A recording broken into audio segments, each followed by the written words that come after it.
Welcome back, everyone. Dustin here again, Average Guy HiFi. I've got another subwoofer review.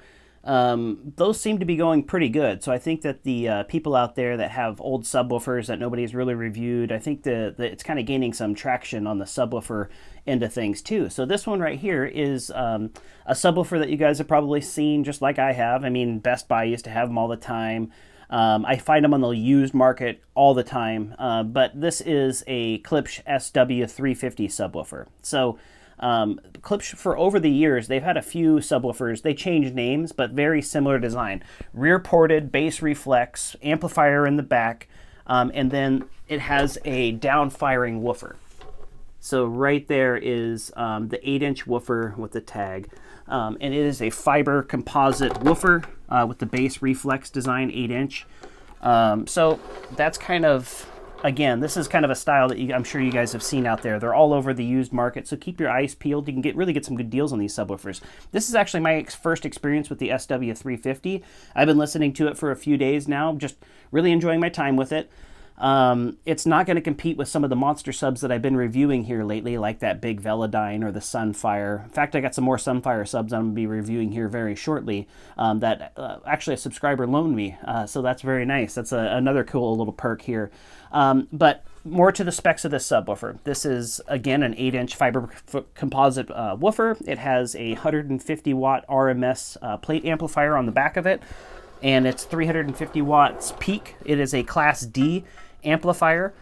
The frequency response, Klipsch claims that it goes down to about 31 hertz, and in my room I definitely think that's within reach. The output's been very impressive for an 8-inch subwoofer. I mean, a lot has to do with just how deep this box is. The dimensions are, it's about 15.5 inches tall, about 12.5 inches wide, but really it's 17 inches deep. So it's not the smallest of subwoofers. So that little 8-inch woofer seems to really like the extra box volume. Again, I was super impressed by the output that this thing had. It's designed to kind of go for a smaller room, but still give you nice low frequency response. It's just not going to go to the depths that some of the big boys do, but that's not what it was designed to do. It had an MSRP of $350. It looks like this thing popped on sale a couple times for around that $250 range. And I mean, at that price, this thing was just a very, very good deal. Anywhere around that $300 to $250 range, you people out there that have the subwoofer, you did very good. Even at $350, there's not a lot of decent subwoofers out there within that price range, but there are a couple. So, you know, like Bic is a good subwoofer brand that makes some very inexpensive subwoofers that have very high performing woofers, amplifiers. Just people really like those, and they're all kind of on the budget side of things. So we would all love to have the big rhythmic subwoofers, which I actually still have. I have an FV15HP in storage, which is a big 15-inch ported subwoofer, and brands from like PSA, SVS, but some of us, you know, we just don't have the budget. So again, that's a whole point of this channel, is try to help people, give you some advice on speakers that are a little bit older, maybe that nobody else is reviewing. So if you guys like that type of content, feel free to stick around. I'd love to have you. Feel free to ask questions too. That's really been helping kind of the activity on the channel. Just people are asking me questions. If I know the answers, then I'll answer them. If I don't, I'll be honest with you. You know, I don't have all the experience in the world. Some people are very specific about models and everything like that, and I've owned hundreds of pairs of speakers, but just haven't owned them all. So sometimes I don't have any experience, and I'm not just gonna tell you that I do. So I'll be totally honest. I'm using my money to buy these things. Speaking of my money, I ended up picking this subwoofer up for $120. Very nice local gentleman did the porch pickup, since we're still dealing with COVID, and very good experience. So again, I've been enjoying my time. $120, just a killer deal for this type of a subwoofer. And if you're patient, maybe start off with one of these and just put a search on your setup there. If somebody else pops one of these up on sale on your Facebook Marketplace, your offer ups, things like that, you'll be notified. Then you'll have two of them, which really is kind of what I recommend anyway. I've always been a big fan of dual subwoofers to even out the frequency response, take some of the strain off the single subwoofer. As long as they're positioned correctly, you can get some really killer performance running dual. So unfortunately, I just have one of these, but we'll pop over there. I'll show you guys the movie Overlord in 4K. I'll put the microphone in the main listing position. I've been having an issue just with the microphone distorting, just because it's so small and these subwoofers perform pretty well. They do a pretty good job pressurizing that room, even with the newer microphone that I ended up buying. So we'll pop over there, let you guys see this thing in action, then we'll come back over here and I'll give you guys the average guy hi-fi score.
Hope you guys enjoyed the demo portion of the video. That seems to be everybody's favorite part. This subwoofer definitely has a pretty good workout going over there and did a good job pressurizing my room.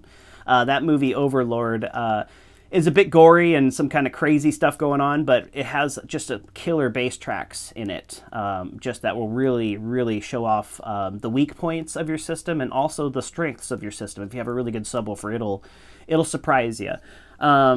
Now we're on to the review section of the video. This is my favorite part of the video process here. This is where I give you guys my breakdown of the average guy hi-fi score. So there's 5 categories. Each category is worth 10 points, 10 being the best. The 5 categories are quality, bass response, when it comes to the MSRP pricing, how this subwoofer stacked up to the competition at $350, when it comes to the aesthetics of it, how it looked in my room, and then also when it comes down to my price paid, we average those out, then I gave you guys the average guy hi-fi score. So we'll jump right into it. Quality, I gave it a 7.5 out of 10.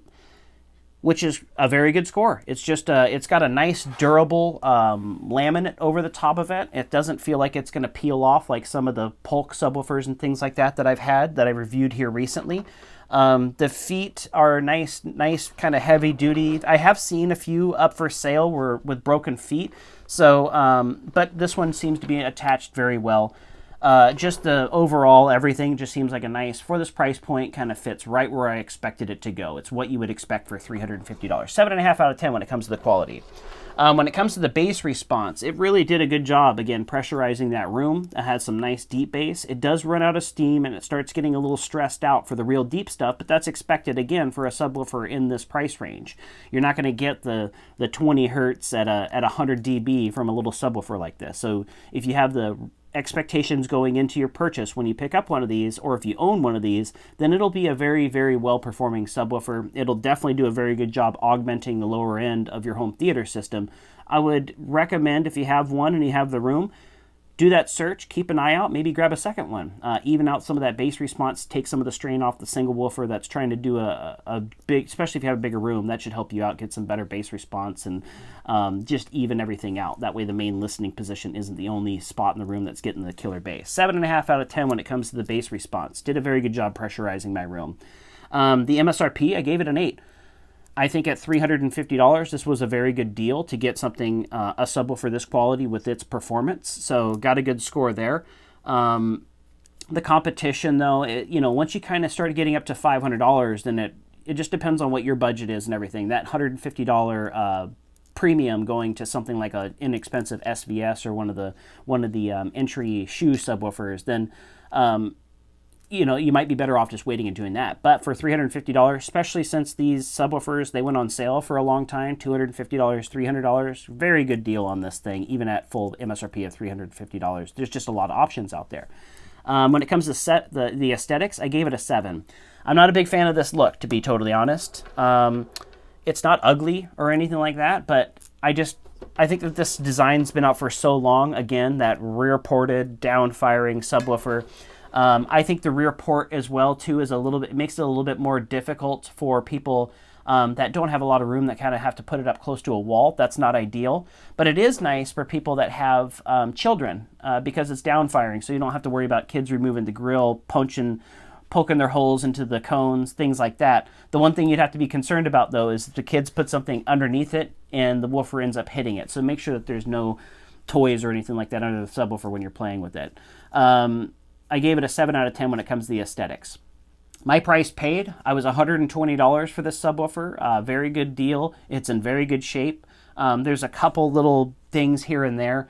It looks like they kind of touched up maybe a corner here or there with the black Sharpie, which I've been known to do too. So overall, though, very good deal. $120 to get performance that this thing puts out. For those people out there with a tight budget, I would keep an eye out for this subwoofer, or even the bigger version of it, which is the 10-inch, and that's the SW-350, which would do better in larger rooms. Price paid value, gave it a 7.5 out of 10. So what's that average out to? That averages out to 37.5 out of 50, which is 75% on the average guy HiFi score.